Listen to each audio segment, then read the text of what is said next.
ancien porte-parole du gouvernement congolais, qui est sur nos plateaux. Lambert Mende, bonjour. Bonjour Israël. Elle est très content de se revoir encore aujourd'hui, depuis la dernière fois. Oui.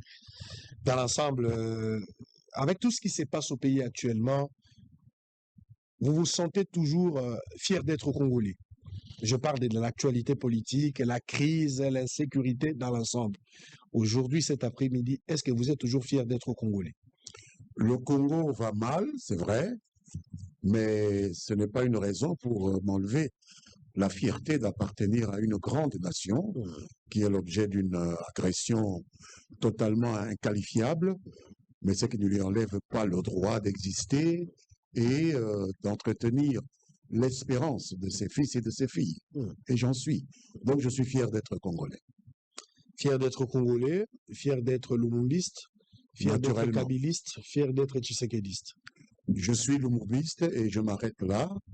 Et pour autant que, à un moment donné, l'une ou l'autre des autres doctrines dont vous parlez s'est alignée sur les enseignements de mon maître, Patrice Lumumba, je suis fier d'avoir collaboré avec eux. C'est à cette condition-là, à cette unique condition, parce que je suis lumumbiste. Parce que Lumumba reste votre dénominateur commun. Qu'est-ce que vous avez trouvé de Lumumba en Kabila et en Tshisekedi? Mais Kabila a une histoire qu'il a héritée de son père. J'ai eu l'occasion, dans une vie antérieure, de rencontrer son père lorsque nous étions tous en exil. Malheureusement, les choses ne se sont pas très bien passées lorsqu'ils sont arrivés ici, à cause justement d'un de ses collaborateurs qui m'a fait partir en exil et même qui m'a fait, il m'a mis dans l'obligation d'aller chercher un refuge à Goma, d'où je suis sorti après avoir fait de la prison, grâce à l'intervention de M. Laurent Désiré Kabila. Donc, je sais que Kabila était un lieutenant, M. Laurent Désiré Kabila était un lieutenant de Patrice Lumumba. Je sais que la vision qu'il a développée pour combattre le régime de la Deuxième République était une vision qui était plus ou moins jumelle à celle de mon maître, Patrice Lumumba. Nous ne pouvions que nous rencontrer. Malheureusement, il y a eu des éléments perturbateurs autour de lui. J'ai cité des noms dans le témoignage que j'ai fait, des problèmes que j'ai rencontrés avec l'AFDEL et qui m'ont amené à aller au péril de ma vie, me mettre dans une posture de rébellion parce que je trouvais discutables les orientations que donnaient certains de ses collaborateurs. Jusqu'au moment où je me suis mis en difficulté avec cette rébellion du RCD Goma qui m'a emprisonné et Dieu aidant, M. Kabila a appris la mésaventure qui m'était arrivée et a facilité mon évasion, ce qui m'a rapproché de lui et de celui qui a pris sa succession. Ça vous reconnaissez avoir été dans la rébellion et que vous avez le sang de certains Congolais dans vos mains? Avoir été dans la rébellion ne veut pas dire assumer tous les méfaits que tous les membres de la rébellion ont fait. Je tiens à vous rappeler que la responsabilité pénale est individuelle dans tous les pays civilisés du monde, y compris la RDC. Donc, qu'un membre de la rébellion ait commis une action pénalement répréhensible, j'en conviens, mais que tous ceux qui ont été dans cette rébellion partagent cette responsabilité pénale, je ne peux pas partager ce point de vue, tout comme même dans le groupe où je me trouve aujourd'hui, il y a des gens qui commettent des actes répréhensibles dont je ne suis pas responsable. Si vous voulez dissocier d'appartenir à un groupe, si vous voulez dissocier la responsabilité pénale et celle et la responsabilité civile, ça dit vous reconnaissez avoir la responsabilité civile dans la rébellion. Même la pénalement non, mais civile. Même la responsabilité civile n'est pas partagée. J'ai fait des études de droit. La responsabilité civile est celle qui incombe à une personne auteur d'un acte qui a causé dommage à autrui. Donc ce n'est pas parce que M. X, appartenant à un groupe Y, a posé un acte qui cause dommage à M. B, que tout autre individu ayant appartenu à ce groupe auquel appartient l'auteur de l'acte répréhensible partage la responsabilité, qu'elle soit civile ou pénale. Il n'y a que celui qui pose l'acte qui en est responsable. Monsieur Lambert Mende, est-ce qu'on peut conclure que vous êtes un lumumbiste qui essaye de saisir l'opportunité lorsque les besoins se présentent pour des intérêts mesquins ou égoïstes. Vous n'êtes pas kabiliste, mais vous avez servi Kabila. Vous n'êtes pas tshisekidiste, mais vous êtes en train de servir tshisekidiste. Donc vous restez d'abord lumumbiste, mais opportuniste. Donc vous trouvez une occasion de gagner quelque chose, voilà, dans le sens d'égoïsme que j'évoquais tout à l'heure. Il n'y a pas Vous sautez sur d'opportunisme, Israël. Il n'y a l'occasion. pas d'opportunisme à celui qui cherche à faire triompher ou à faire prospérer la vision dont il est porteur. Patrice Lumumba nous a appris que nous sommes un trop grand pays, un pays de plus de 400 tribus, un pays où il y avait à l'époque où il était à la tête du gouvernement une centaine de partis politiques et qu'on ne peut pas diriger un tel pays sans des coalitions. C'est ainsi que vous retrouvez, je le répète tous les jours, dans le premier gouvernement que Patrice Lumumba, après avoir vaincu magnifiquement aux premières élections, a formé dans ce pays des ministres PNP. Or, il n'y avait pas plus réactionnaires que les PNP qui collaboraient avec les colonialistes belges que Lumumba a combattu. Donc moi, je suis héritier de cette vision que nous sommes un pays de coalition. Et donc, quand j'adhère à une coalition, je ne poursuis pas des intérêts égoïstes. Je veux faire prospérer la vision de Patrice Lumumba qui veut que ce pays soit gouverné en coalition, c'est-à-dire en tenant compte des idées de tous ceux qui composent le pays de manière inclusive. J'ai eu la chance de vous lire par rapport à l'adresse que vous avez, la lettre que vous avez adressée à Joseph Kabila, l'ancien président de la République démocratique du Congo. Vous voulez nous dire ici que vous vous êtes trompé sur Kabila. Vous vous êtes trompé sur sa politique, croyait il avait des séquelles de Lumumba. Et après avoir travaillé avec lui, eu égard à ce qui se passe aujourd'hui, vous reconnaissez qu'il y a eu peut-être une mauvaise compréhension, une mauvaise lecture de votre part sur Kabila. Et qu'il n'était pas lumumbiste, il n'avait pas de séquelles de Lumumba. Il n'y avait rien de compatibilité. Vous avez une mauvaise lecture de mon histoire. J'ai pu dire déjà, même dans les références dont vous parlez, que mon rapprochement avec le camp qui a été incarné ensuite par Joseph Kabila ne date pas du moment où Joseph Kabila est devenu président de la République. Que non, je ne le connaissais même pas. Mon rapprochement date de Mzé Laurent Désiré Kabila, qui m'a tiré des griffes de mes anciens amis du RCD, m'a fait évader de Goma, et je suis venu ici, à Kinshasa, où j'ai rencontré Mzé 4 mois avant son assassinat. C'est de cette époque que date mon rapprochement avec Kabila et ceux qui ont succédé à Laurent Kabila, donc son fils. Donc ne me présentez pas comme quelqu'un qui est venu pour les beaux yeux de Joseph Kabila. Non, c'est avec son père qu'a commencé mon rapprochement. Et puisque le fils succédait au père, pourquoi voulez-vous que je m'éloigne de lui? Il n'y avait aucune raison. Mais nous avons été, j'ai pris conscience, que nous avons été manipulés. Tout comme tous les Congolais ont été manipulés pendant 32 ans par Mobutu. Vous l'avez repris, je vais lire dans votre lettre, vous avez dit « La pénible impression d'avoir été littéralement roulé pendant des années par ces derniers ». Qu'est-ce que vous voulez dire par Je suis un être humain, je peux avoir été manipulé, je le reconnais. Je n'ai pas cru que le président, manipulé par qui que le président Joseph Kabila, tel que je l'ai connu, pouvait prononcer un discours tel qu'il l'a prononcé le 23 mai 2025. Je n'ai pas pensé que ça pouvait arriver. Il a roulé tout un peuple. Je me suis rendu compte que moi, personnellement, il m'a roulé. Est-ce qu'il a roulé tout le peuple? Je ne sais pas. Il y a plus d'1 an que Félix Tshisekedi nous dit que l'AFC, le M23, ce sont des créations de Joseph Kabila. Peu de gens l'ont cru, y compris moi. Je ne l'ai pas cru. Mais c'est Joseph Kabila lui-même, dans son discours du 23 mai, c'est lui-même, à travers l'itinéraire qu'il a pris pour entrer au pays, en passant par le Rwanda, que lui et nous considérions comme le cercle, le centre de tous les maux dont souffre le Congo aujourd'hui, c'est lui qui a donné à notre crédulité l'occasion d'évoluer et de comprendre que Félix Tshisekedi avait raison de le présenter comme quelqu'un qui a des accointances avec tous les malheurs qui nous arrivaient. Mais vous savez, c'est tout à fait compréhensible. Un chef d'État comme Félix Tshisekedi dispose des canaux d'information que nous, les Congolais lambda, nous n'avons pas. Je peux être député, je n'ai pas les mêmes canaux d'information qu'un président de la République. Donc pourquoi est-ce qu'on peut nous faire le reproche de n'avoir pas eu l'information? Lui, il a des gens qui sont payés Et pour aujourd'hui, vous en êtes l'informer au convaincu. jour le jour. Aujourd'hui, vous en êtes C'est convaincu. Joseph Kabila qui nous a convaincus par ses propos et par son comportement. Qu'est-ce que vous attendez des Kabila? Parce qu'aujourd'hui, vous dites que vous avez été littéralement roulé. Mais qu'est-ce que vous attendez des Kabila? Il vous a roulé en quoi? Qu'il fasse un monde honorable, qu'il reconnaisse que les problèmes du Congo, ce n'est pas un problème congolo-congolais. Que les problèmes que le Congo affronte aujourd'hui, c'est une agression militaire du Rwanda.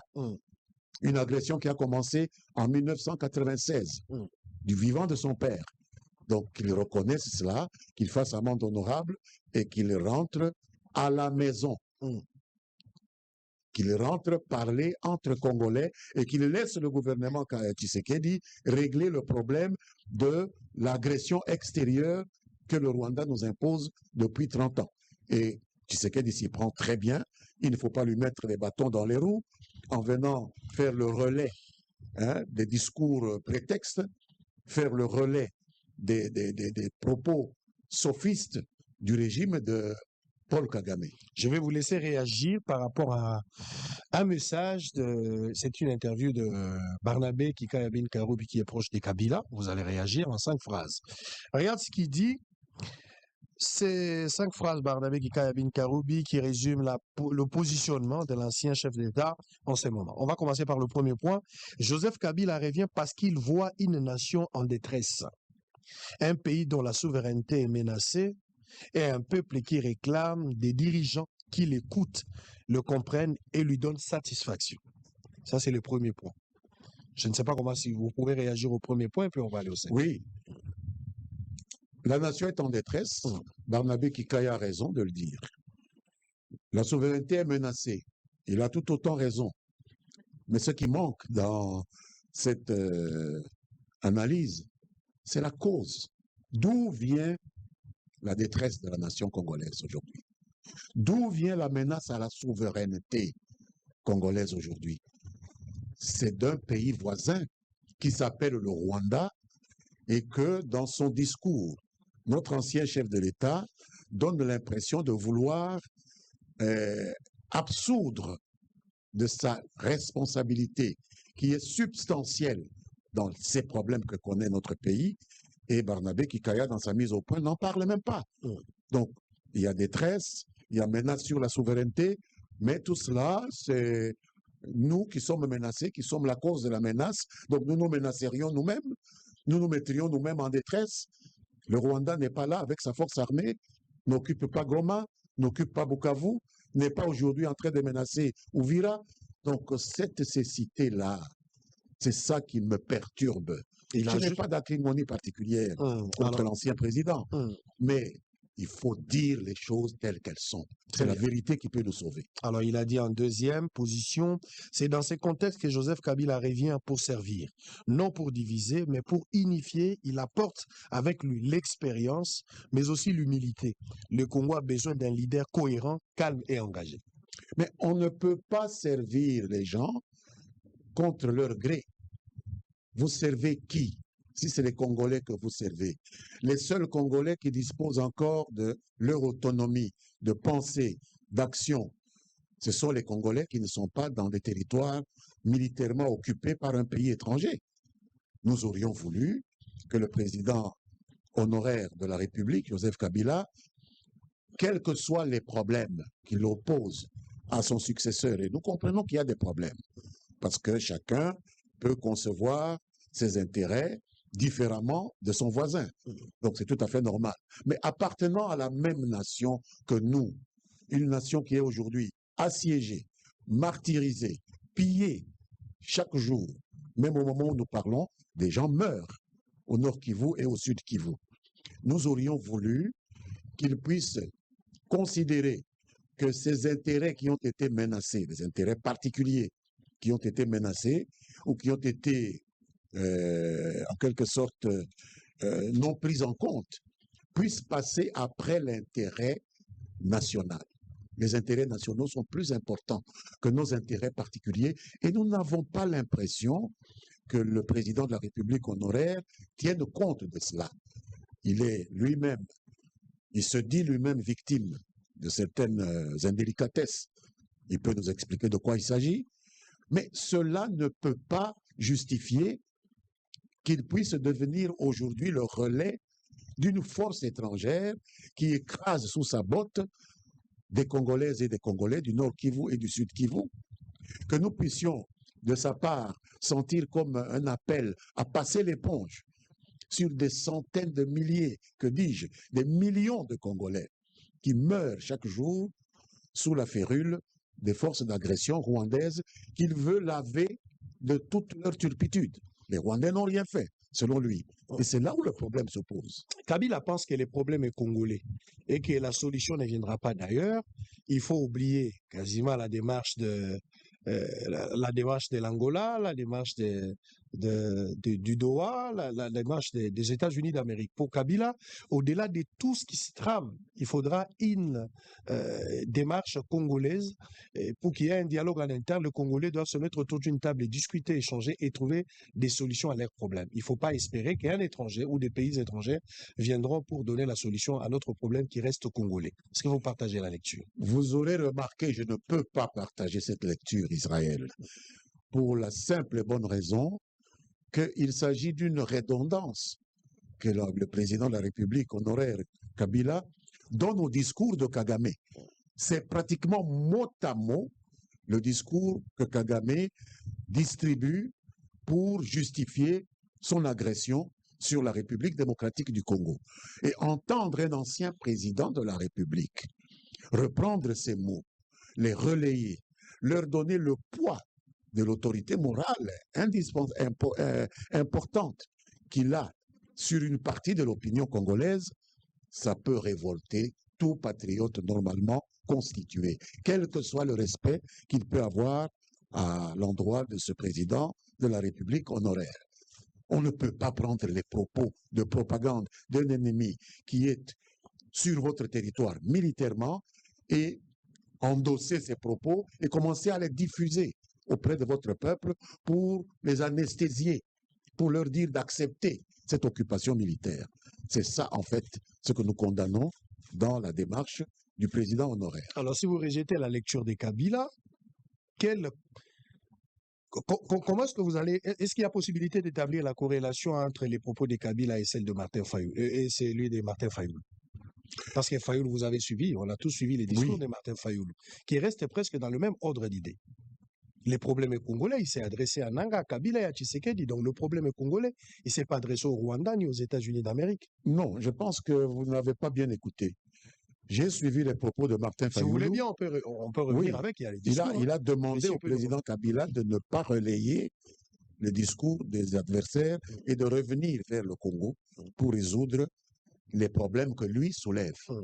Des problèmes, il n'y a aucun pays sans problème. Mais il a indiqué que le problème était congolais. Mais bien sûr que nous n'avons jamais dit qu'il n'y a pas de problème au Congo. Mais Kabila est resté mais le problème Kabila a démontré que les problèmes étaient congolais. Mais il y a problème et problème. Non. Il y a une hiérarchie dans les problèmes.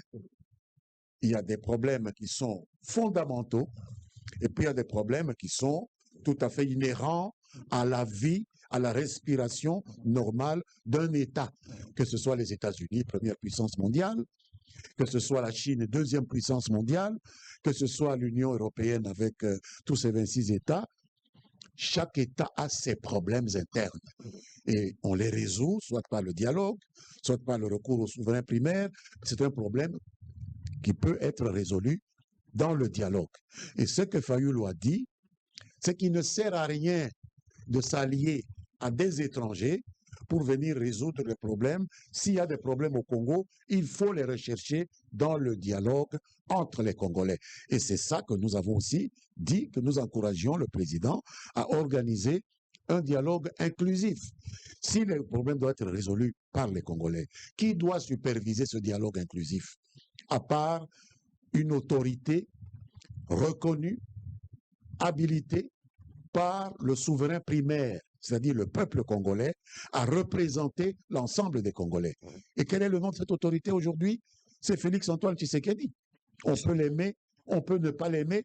C'est lui qui a cette responsabilité aujourd'hui. Et j'ai apprécié le message de Fayoulou qui dit qu'il est prêt à rencontrer le président Tshisekedi pour parler avec lui de cet aspect. Mais le Congo n'a pas que ce problème-là. Des jérémiades de l'opposition, des gens qui ont perdu le pouvoir et qui croient qu'ils doivent l'avoir, des gens qui ont souhaité arriver au pouvoir, qui n'y sont pas arrivés.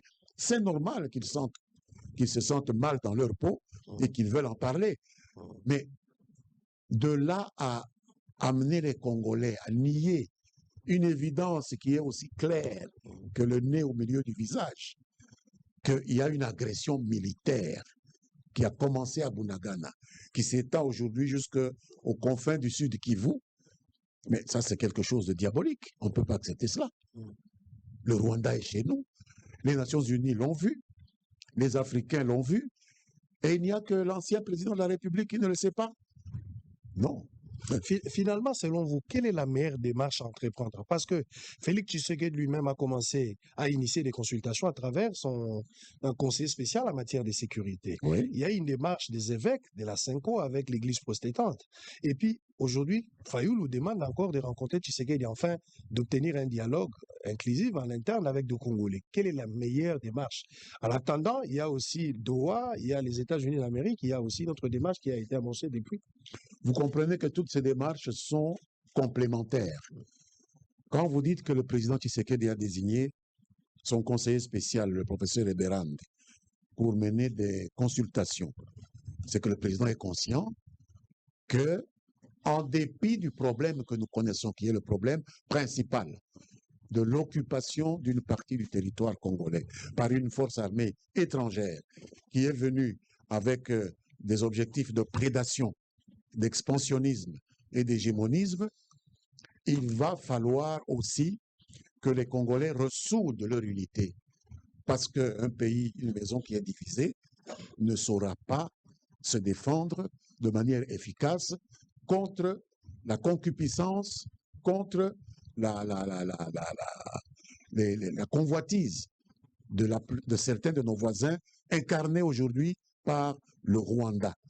Et donc, le président a mis en œuvre cette démarche avec Eberand qui se poursuit.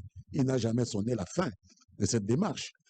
Alors, que les évêques disent qu'ils ont eux aussi voulu faire quelque chose, mais qui sont arrivés au bout de leur démarche et qui doivent soumettre les conclusions auxquelles ils sont arrivés au président de la République, je ne peux que les en féliciter, puisqu'il n'y a que le président qui a la légitimité pour mettre les Congolais autour d'une table et appeler au renforcement de l'unité de tout ce que la nation compte de fils et de filles contre l'agression étrangère. Mais on ne peut pas dire que M. Fayoulou a dit autre chose. Il a dit qu'il faut, c'est au tour du président Tshisekedi qu'il faut se retrouver pour souder la nation. C'est-à-dire Fayoulou et les évêques de la Cinco parlent le même langage aujourd'hui. Bien sûr, naturellement. Et la réponse du président est positive, au moins à ce que Fayoulou a dit. Donc nous allons rester dans la logique de la Cinco. Non, ce n'est pas une logique de la Cinco. Celui qui donne le tempo, c'est le président. Je félicite la Cinco d'avoir compris cela. Peut-être à un moment, ils ont cru qu'eux pouvaient devenir légitimes. Non. La légitimité, c'est le peuple qui la donne. Mais si on reste dans cette logique, la légitimité d'attribution. La Cinco doit être reçue par Eberand pour continuer les consultations. Pas nécessairement. Ça peut être Eberand, ça peut être le président, puisque Eberand travaille pour le président. Mais il faut absolument que les Congolais se retrouvent autour du président pour résoudre cet aspect-là du problème. Mais cet aspect n'est pas central. Parce que si le pays n'existe plus, nous allons nous disputer quoi? Vous parlez des Congolais, y compris Kabila, Nanga? Oui, mais je dis, si le pays n'existe plus, on va se réunir pour parler de quoi? Si on scinde le pays aujourd'hui, s'il y a balkanisation, si le Congo n'existait plus, nous allons aller nous disputer quoi? Il faut d'abord sauver l'essentiel, Israël. Et l'essentiel, c'est l'existence d'un pays appelé République démocratique du Congo, dans ses frontières héritées de la colonisation. À travers un dialogue. À travers la paix qu'il faut conclure avec l'agresseur. Ça, c'est le premier cercle. Vous ne pouvez pas dialoguer quand le pays est sous occupation étrangère. Ça, c'est de l'antipatriotisme. Félix doit dialoguer avec qui? Félix doit conclure la paix avec Kagame. Avec Kagame. Et c'est ça que... Et non avec Kabila. Mais Kabila nous a attaqué où? C'est Kagame qui nous attaque et qui utilise le M23 et l'AFC. Et si Kabila est le patron de l'AFC et le M23, il faut dire qu'il est utilisé par Kagame. Donc on ne va pas travailler avec une créature, on travaille avec le créateur. C'est avec Kagame, c'est Kagame qui nous attaque. Nous devons parler avec Kagame. Kagame doit nous dire qu'est-ce qu'on lui doit, quelle est la dette qu'il veut faire payer aux Congolais. Qu'est-ce qui se passe? D'ailleurs, c'est ce qui caractérise les discussions de Doha et de Washington. C'est là le premier cercle. Quand ce premier cercle est résolu, le moment sera venu pour qu'entre nous, Congolais, autour du président qui a la légitimité, nous puissions parler de ce qui peut nous diviser. Je pense que c'est à ces deux étapes-là qu'on doit recourir. Alors, parce que vous avez apprécié les discours de 3 minutes de Martin Fayulu, mais Martin Fayulu a demandé au président honoraire de quitter Goma, une ville sous occupation rwandaise. Voilà. C'est ce que vous avez manqué de dire. Voilà. C'est ce qu'il y a de positif dans son discours. Aussi, du M23. Oui. En lui faisant cette demande, Martin Fayulu sait que Kabila ne peut pas quitter. Parce que Kabila est là-bas. Donc, si on demande à Kabila de quitter, Kabila ne peut pas arriver à Kinshasa. Est-ce qu'il demande à Kabila d'aller encore en exil? Mais non! Le président honoraire Joseph Kabila a la possibilité de s'assumer lorsqu'on a posé un acte qui est contraire à l'intérêt de la nation que l'on a soi-même dirigée, que l'on a défendue pendant autant d'années. Il faut avoir le courage de faire marche arrière, de dire « je me suis trompé ». Et à ce moment-là, je pense que les Congolais qui sont fatigués de toutes les épreuves que les Rwandais leur ont imposées au cours de ces 30 dernières années ne manqueront pas d'accepter qu'un dialogue inclusif puisse se tenir. Mais pour dialoguer, il faut être à 2, ou à 3, ou à 4. Mais s'il y a un qui estime que son avenir dépend de ses accointances avec le Rwanda, ben bien, il doit accepter d'aller au Rwanda. Mais s'il estime qu'il est Congolais et que son avenir se trouve de ce côté-ci, mais il faut absolument s'assumer. Son avenir, mais n'oublions pas que Kabila il fait l'objet des poursuites judiciaires. Mais il faut qu'on sente de sa part une attitude de pénitence, pour ainsi dire, de reconnaissance de ce qu'il a fait. Vous savez, des gens sont morts en Afrique du Sud pendant les années d'apartheid. Ce n'est pas tous les responsables du mouvement apartheid qui se sont retrouvés en prison. Il y a eu vérité et réconciliation. Mandela est passé par là avec sa grande vision et il a mis les Sud-Africains d'accord pour vivre ensemble. On a causé des torts. Ils ont reconnu, ils sont confessés en public, et après, on les a réintégrés dans la société. Il y a des ministres qui étaient dans l'apartheid, il y a des députés qui étaient des fervents défenseurs de l'apartheid, qui sont aujourd'hui dans les allées du pouvoir en Afrique du Sud. Pourquoi pas? Le Congo peut se servir de cet exemple. Donc Kabila doit répondre. Il doit quitter Goma pour affronter la justice.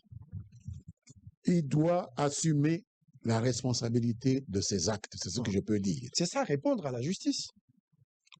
Il a qu'à répondre à la justice, c'est ce qu'on voulait dire. Ça. Absolument.